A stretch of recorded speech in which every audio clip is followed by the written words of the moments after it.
Olá, eu sou o Fábio Toledo e neste primeiro episódio do Assunto de Família vamos falar sobre o papel do pai.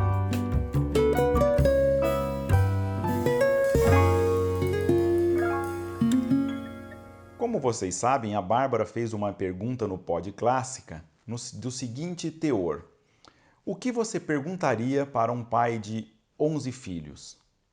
Vieram muitas perguntas, que pretendemos falar sobre elas no momento oportuno, mas eu resolvi, nessa nossa primeira conversa, pensar uma precisamente porque ela aborda uma questão que me parece fundamental no relacionamento conjugal, na educação dos filhos, no assunto de família.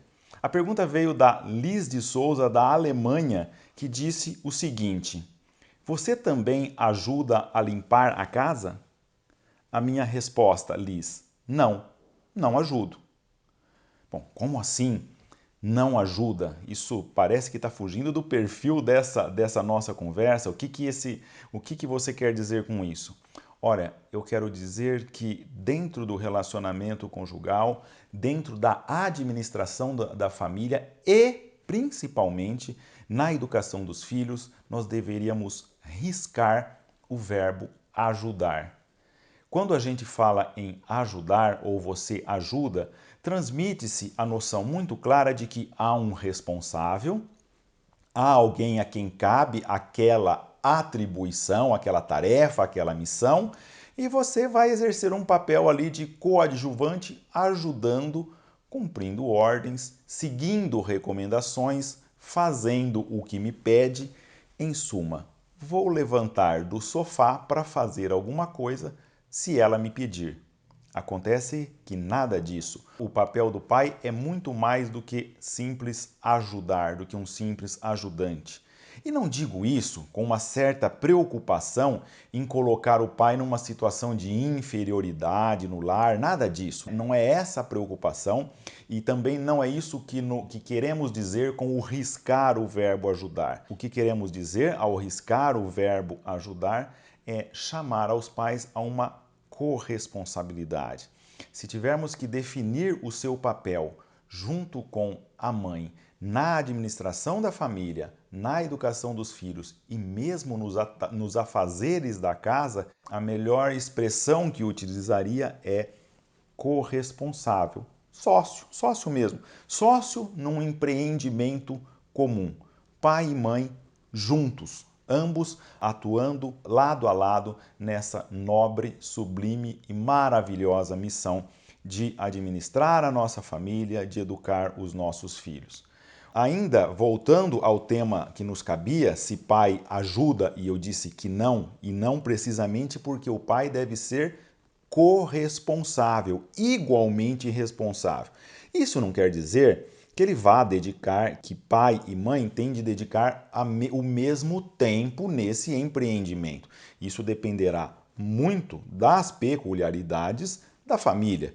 Pode ser que numa situação em que ambos trabalhem fora e a divisão das tarefas no lar deve ter um compartilhamento mais justo que atenda a essa peculiaridade. Ou seja, se ambos trabalham fora, ambos igualmente dedicam-se aos afazeres domésticos do dia a dia. Se só um trabalha fora, é provável que a dedicação para as tarefas domésticas será reduzida de um em relação ao outro, mas nunca colocado na tranquila, na folgada posição de ajudante, como alguém que não encara aquilo como próprio. Pelo contrário, ainda que as atribuições sejam menores diante das peculiaridades, e não porque é um folgadão que chega do trabalho pensando que tem direito de se atirar numa poltrona e ficar ali esperando que todos o sirvam. Não deveria ser postura de pai.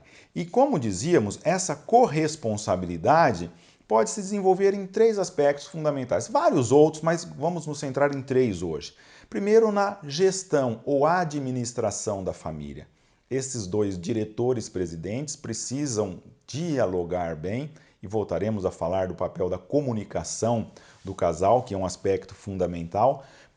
Essa diretoria precisa de reuniões periódicas para tratar de assuntos, por exemplo, do relacionamento conjugal, de algum aspecto que possa melhorar, de algum aspecto da vida íntima do casal que mereça a sua atenção, sim. Pode e deve ser pauta constante das reuniões dessa diretoria, dessa empresa, a educação dos filhos, fazer planos de ação, ir a fundo nos problemas que os filhos estejam passando. Olha, é fundamental que pai e mãe tenham um tempo para dialogar em relação à educação dos filhos.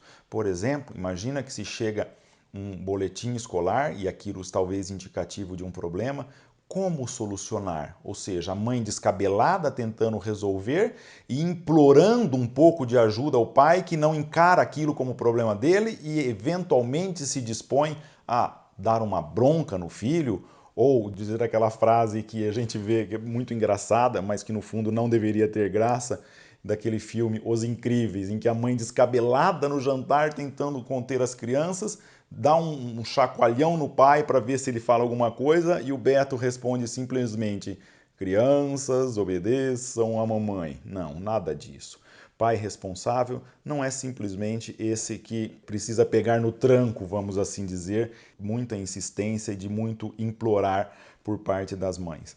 Deve participar, os dois são cogestores, os dois participam ativamente na educação dos filhos, ambos se interessam pela situação escolar, se interessam se fez lição, se não fez lição, se interessam pelo que eles assistem, o que eles não assistem na TV, enfim, todos os temas relacionados à educação dos filhos devem passar como pauta dessa diretoria, da qual o pai é um membro atuante, é um corresponsável. E depois, e talvez seja mais essa a tônica da pergunta da Liz, na execução das tarefas domésticas também. Se me perguntarem, bom, e na sua família? Fábio, você tem 11 filhos, como que vocês fazem? Todos têm encargos. Todos temos encargos na execução dos afazeres domésticos, inclusive o pai, inclusive a mãe. Nada disso, cheguei em casa... Olha, aliás, agora se me permitem, as mulheres quando ouvem eu falando isso, eu tenho o receio de que elas vão mandar essa parte muito especial para os maridos com um tom de cobrança. O tom de cobrança não costuma funcionar muito. Mas agora eu quero falar assim para os pais, ainda que esse conselho sirva para as mães também. Olha, a função de um pai é como se ele fosse um jogador de futebol participando de uma partida que sempre tem prorrogação. Como assim prorrogação? Olha, a gente acorda, vai para o trabalho, tem toda aquela labuta na parte da manhã, cada um de nós sabe como que é, quais são as dificuldades nesse primeiro tempo. Uma pausa para o almoço, muitas vezes breve, e já começamos o segundo tempo. Depois de tanta luta, uma partida difícil, uma partida acirrada, chega a hora de ir para casa. Acabou o jogo? Não. Agora vai começar o terceiro tempo. Ou seja, sempre tem prorrogação. Vamos chegar em casa e a luta, de certo modo, precisa ser mais esmerada na prorrogação. A prorrogação é o tempo decisivo. Até porque, imagina que a gente tenha conseguido um primeiro tempo fantástico, um rendimento no trabalho na parte da manhã invejável, aquilo tudo deu muito bem, na reunião teve sucesso, deu uma pausa para o almoço foi um negócio, foi também frutífero. Puxa, na parte da tarde correu tudo bem, mas então hoje não tem prorrogação? Não tem. E se perder a prorrogação, perdeu o jogo. E às vezes não termina nem na prorrogação. Porque vamos deitar e uma criança passa mal de noite, tem febre, uma criança acorda vomitando e levantamos e vamos para os pênaltis. E vamos participando dessa fantástica batalha. Então, pais, fiquem com isso na cabeça. Não dá para chegar em casa e sentar numa poltrona. A vida de um pai é um jogo, é uma partida de futebol que sempre tem prorrogação e esteja preparado também para os pênaltis. E nessa execução das tarefas que temos em casa, pai é um a mais. Em casa, às vezes, a gente costumava ter encargos fixos, ou seja, colocava lá uma tabelinha na geladeira, fulano de tal tira a mesa, o outro põe a mesa do jantar, toda uma lista de tarefas. Não digo que isso seja ruim, pelo contrário, foi algo muito bom que funcionou durante muito tempo na nossa família, mas atualmente a gente tem uma distribuição de encargos mais dinâmicas. Por exemplo, terminou o jantar, olha, hoje a adolescente, a vestibulanda tem que estudar, então você faz as coisas que já são primeiro, você já vai cuidando de tirar a mesa, já vai ajeitando a louça, daqui a pouco o papai vai ali e lava o que faltou, enfim. E aliás, se me permitem, nessa atribuição de tarefa, na execução de tarefas do lar, são oportunidades educativas incríveis, incríveis. Uma vez uma filha minha chegou a se fazer a seguinte queixa: pai, quando a gente não tinha lava-louça, você lavava a louça e eu enxaguava e a gente conversava bastante. Depois que veio a lava-louça, isso diminuiu um pouco.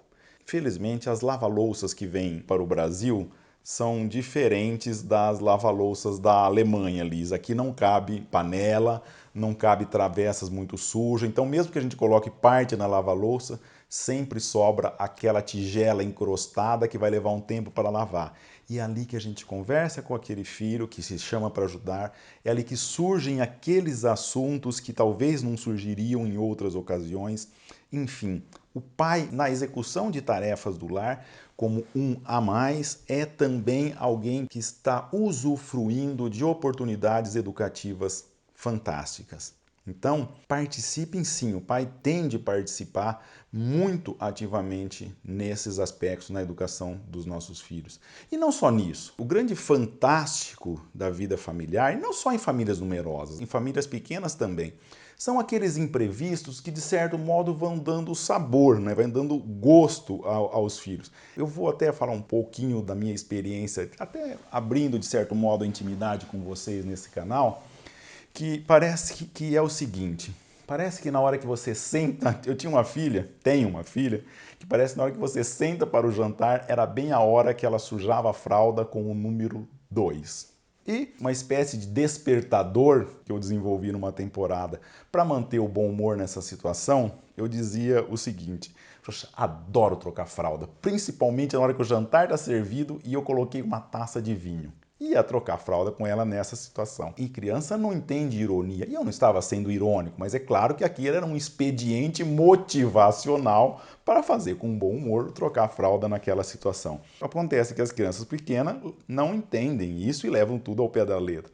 Então, sempre que ela tinha uma fralda suja, ela vinha com aqueles olhinhos brilhantes. Papai, me troca! Como quem diz assim, eu sei que você adora trocar a fralda nessa hora. Esses acontecimentos pequenos dão sabor à nossa vida, são eles que vão dando todo um colorido na vivência familiar que só é possível se os pais se sentirem corresponsáveis, atuando diretamente em parceria com a mãe na educação dos nossos filhos. Outro dia, a gente tem o hábito de 1 ou 2 vezes por semana tomar um café da manhã numa padaria que fica próximo a um parque da nossa cidade, um local muito agradável. E tá lá, surgiu a ocasião de trocar a fralda do Álvaro. Quando eu estou em casa, quando eu estou com os filhos, normalmente esses pequenos cuidados, dar banho, trocar uma fralda, colocar para dormir, se eu estou em casa, eu adoro assumir esse papel, até porque eu acho que cuidar de uma criança pequena descansa, aquilo relaxa. Principalmente quem tem um trabalho intelectual,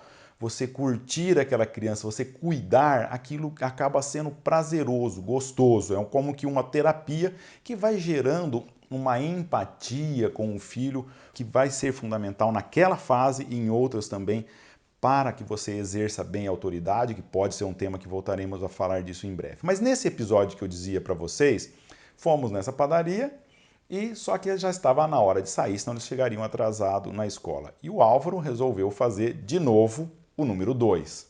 O local ali não era dos melhores, mas conseguimos trocá-lo, sempre contando uma historinha do jeito que ele gosta.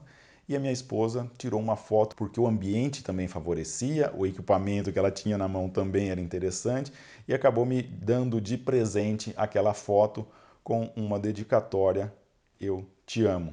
Talvez estaria ela querendo dizer: eu te amo porque você faz isso. Não só por isso, mas eu te amo também porque você faz isso com os nossos filhos. Então, pais, nós não somos ajudantes. Tá certo que na presidência ali, elas têm um cargo um pouquinho acima da gente quando o assunto são a ordem da casa, a organização da casa. Elas estão um pouquinho acima de nós, sim, mas nós não somos ajudantes. somos corresponsáveis. Um dia assumimos o compromisso com aquela mulher e esse compromisso não era de ajudá-la em algo, mas nos doarmos a ela num compromisso de amor que gera o matrimônio, que nada mais é que uma comunhão plena de vida. Essa comunhão plena de vida se desdobra em aspectos muito práticos do nosso dia a dia, em especial o cuidado dos filhos, o cuidado da casa e o carinho com as nossas esposas.